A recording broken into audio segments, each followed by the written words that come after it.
I want to talk about NBC.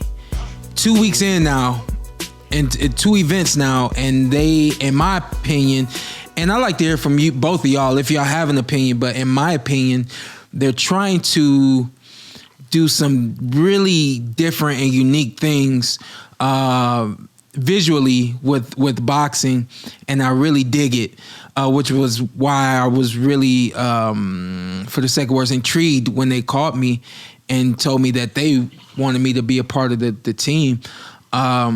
They even went as far as to have me do basically a minute and a half monologue, kind of talking about the wild card and how I got there and what the wild card has done for me and what the wild card does for a lot of other fighters in the game.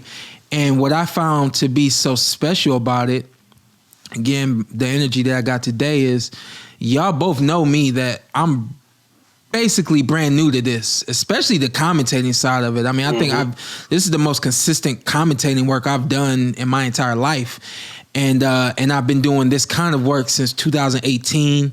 I mean, a quick little dibble and dab here and there between 15 and 18, but I've been really consistent with it to 2018. And for everyone to kind of recognize what the abilities that I have as far as commentating and being an analyst, I mean, like, that's really humbling, right? So he calls me on the phone. My producer calls me on the phone. He says, "Hey, are you good with doing a walk and talk?" And I'm new. I'm like, "Well, what is it?" He says, "Well, basically you walk and you talk, but we're going to have you walk up the steps at the wild card, walk into the wild card, and just kind of talk about some things. You comfortable with that?" So yeah, whatever. I'll do whatever you guys want me to do. We get there, we rehearse it. And they said, that's pretty good. I mean, you do it just like that, and we're good to go. We like it. I'm like, all right, cool. And then I asked my producer, I said, how long do I have here? How long do you want me to go?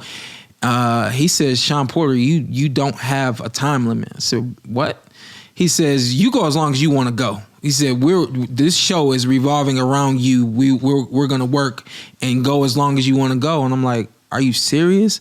And like, it's just so humbling that they would give that kind of trust and that kind of responsibility to basically, I still consider myself a newbie in this realm of the sporting world. And so for them to basically just hand me the mic and let me go for it. And in my personal opinion, it went really well. But I mean, when I finished the segment, the producer was really like just taking his hat off to me and telling me that I did a tremendous job. And then we go down and, right there at the ring. And it's really amazing that I get an opportunity to do these kind of things. I mean, what did you think about the fights in the night, Carson? And imagine if he had hyped you up like that and then you fell down the steps when you were walking doing that monologue. Yeah. I mean, if he was like, "Hey man, this is all on you," and then you got towards the top and just did the Willy Wonka and rolled back down the steps. The first thing he said was, "Hey, are you sure?" No, I have two producers, and the other producer wasn't really in on everything. And he says, "Hey, you gonna be able to get up those steps?" In that suit, especially. And I said, "Yeah, I'll be all right. I mean, I got pretty good coordination."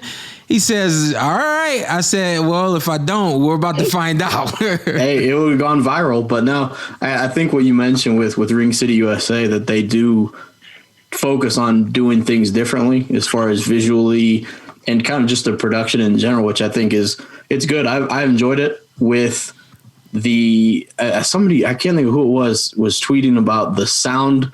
I think they have the sound is so loud on the punches because there's not like, you can just hear everything, which is cool. Yeah. So I think it was actually Will Black when they played in the NFL. And he was like, you could feel those punches based on how loud that was. And then in the stoppage with Brandon Adams, you could hear Sonny say something like, "I was good." And Jack Reese said, "Nah, dude, you weren't." I was like, that what he said? I was like, oh man. Oh man. But no, I think it's nice at some point in sports and in everything's been done. So if you can find a lane that's different, I think you take that lane when you can. Yeah. I think maybe for me or for them, I may be that kind of that piece to what's different.